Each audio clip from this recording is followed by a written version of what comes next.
I wasted so many years of my life overthinking, participating in the worst, most self-sabotaging habit I've ever seen in my own experience, only to get brought by grace to this amazing book. This is one of the best books I have ever read in my entire life, and I'm so excited to be talking to you about it today, specifically the Soft Addiction Solution. Break free of the seemingly harmless habits that keep you from the life you want. So in this video, we're going to be going over three things. Number one, what is a soft addiction?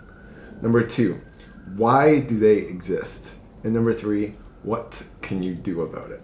So that said, let's get started with point number one. What is a soft addiction? Well, a soft addiction is, I have it written down here, any seductive and or harmless habit that we become hooked to, and they are often perceived as normal.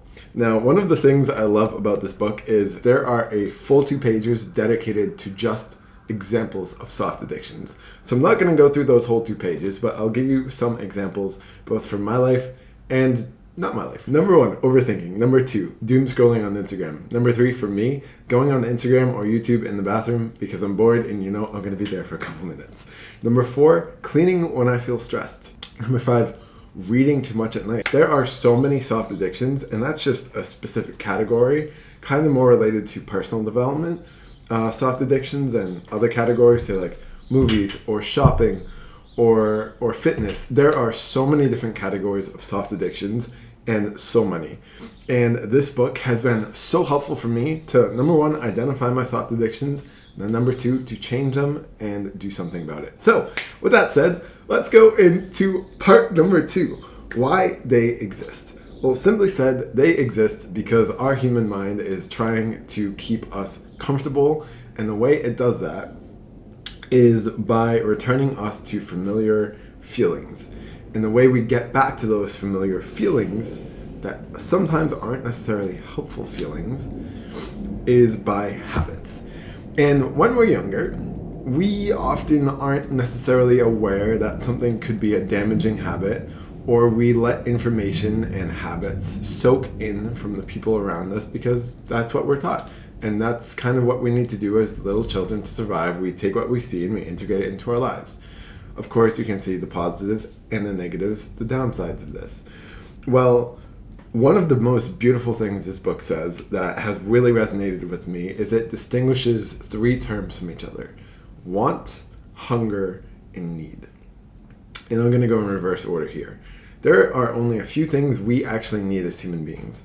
We need love, we need water, and food, and shelter. That's literally it. That's the only things we need. 4 things: love, water, food, shelter. Nothing else. We don't need fancy gadgets. We don't need cell phones. I'll get to those later. Those are the only 4 wants we have. I'm going to skip hunger for a second. I'm going to go right to wants. We want a lot of stuff. I'm going to use myself for an example. I want a nice watch. I want better cameras. I want a better place to live. I want better shoes. I want better clothes. I love clothes.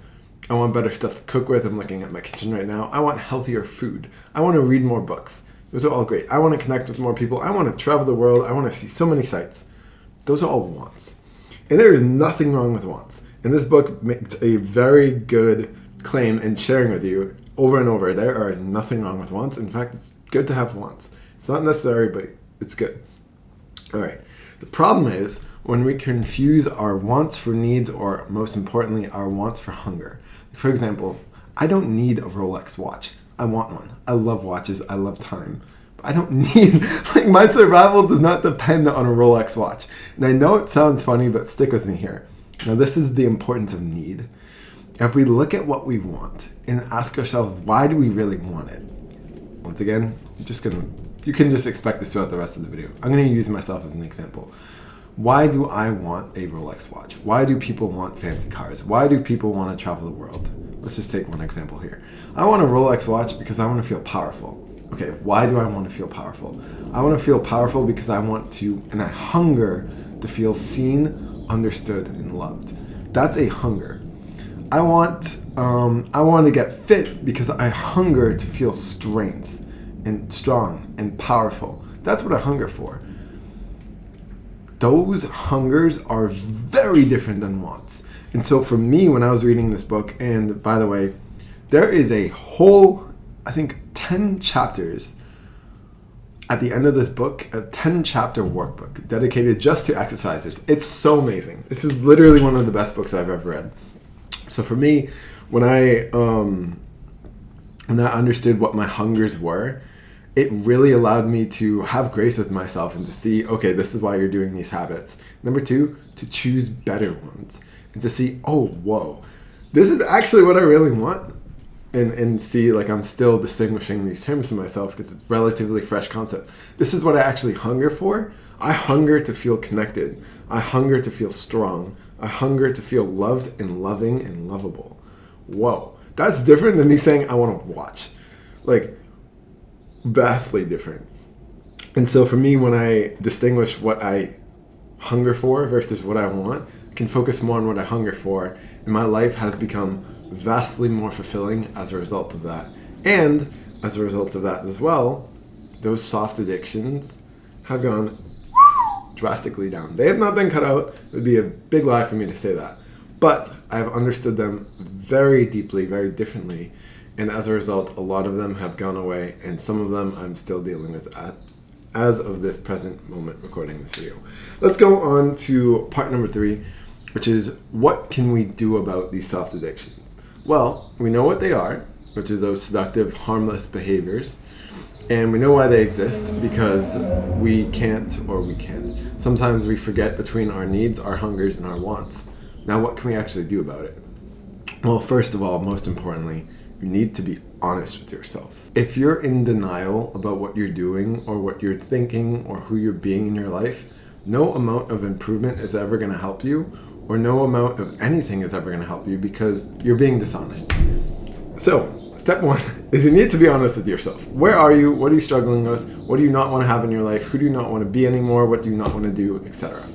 Part 1. Part 2, as a result of that, after that, I highly encourage you to write down, what are these behaviors costing you?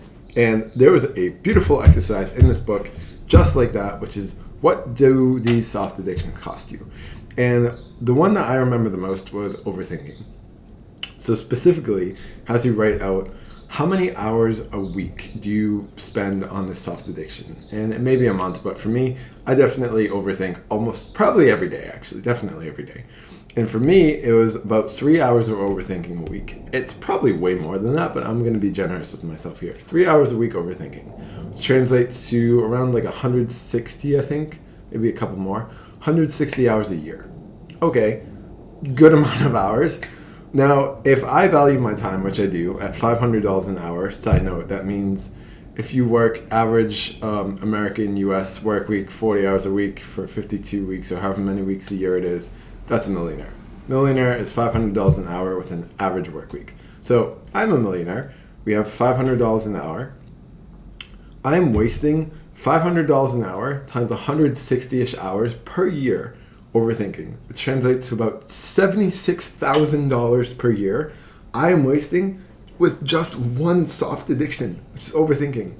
Not to mention all the mental health, like the shitty stuff with the mental health that comes, the physical stuff that I don't do, like going outside or going to the gym or sharing with others. Everything else that comes to that, it's just a financial thing. Spiritual, physical, emotional, mental, and financial. All of that just from one soft addiction. So when I saw that, safe to say, overthinking has not fully gone away from me yet, at least. But it drastically cut it down for me, because I saw, holy shit, Michael, you're wasting so much of your life overthinking. And that was just one soft addiction, as I've said. And so part 3, after writing out, part 1, being honest with yourself. Part 2, writing out the costs. Part 3, one of my favorite parts, is the one-step strategy. I am someone who loves to just completely make gigantic changes, and sometimes that is not helpful. So instead, you have this big decision, this big change. You got to make a one decision, which is essentially when you see what you want and you see what it's costing you, you got to make a decision that encompasses all aspects of your life, which is, my one decision is, I am a light in all worlds. as a result, after making that one decision, I have, with this book's help, enlisted vision buddies, which is just sharing my vision with others. So I literally texted my friend Caleb and texted my girlfriend Esty, hey, this is my decision. This is where it applies in my life. Can you hold me accountable to it? And every now and then, can you send me and remind me what my vision is? Super fucking helpful. And most importantly, telling them and telling myself the one-step strategy. This is one tiny step that I'm going to take because this is my decision. And this is what I'm no longer willing to live with. And this is the needs and the hungers and even the wants that I'm fulfilling with this decision. And this is how I'm applying it. So for me, overthinking, one little step is, and this is literally something I've implemented. When I get home from work and I walk into this apartment that I'm recording this video in, instead of overthinking everything I have to share with Esty, I'm just instantly sharing and just letting myself experience joy with her. Just a smile. No overthinking when I walk right in. It's about a 5-second scenario. But in that 5 seconds, it's so easy for me to win. It's so easy for me to implement that decision I made and begin to get rid of that overthinking soft addiction that I had previously struggled with for so fucking long. So, this is, as I said earlier, one of the best books I've ever read. And I have read a lot of books. And it's just going to grow and grow and grow, but I genuinely believe that this book will always be in the top 10, if not the top 5 books I have ever read and will ever read. So I highly recommend you to go check this out. This is a gem I discovered in the BPL, Boston Public Library, one day, and I'm so grateful the universe brought me here. One more note, I know I've talked a lot about overthinking in this video. If you're someone who feels like you overthink and that could or is a soft addiction for you, I highly encourage you to let go of overthinking by not trying to change how you think, but simply returning to stillness. Because for me, what I've found is no amount of thinking will ever get you out of thinking. What actually will get you out of that addiction of thinking is returning to the heart that you are. Okay. That's how we're going to end this video, my friend. I really appreciate you coming, watching, participating, learning, etc. So thank you for being here. I appreciate you. I love you. I am so with you. And I encourage you to pick up this book, to read it, most importantly, to implement what you learn as a result of reading it. I'll see you at the next video. Have an amazing, amazing, amazing rest of your day. And continue to be unexpected. Peace.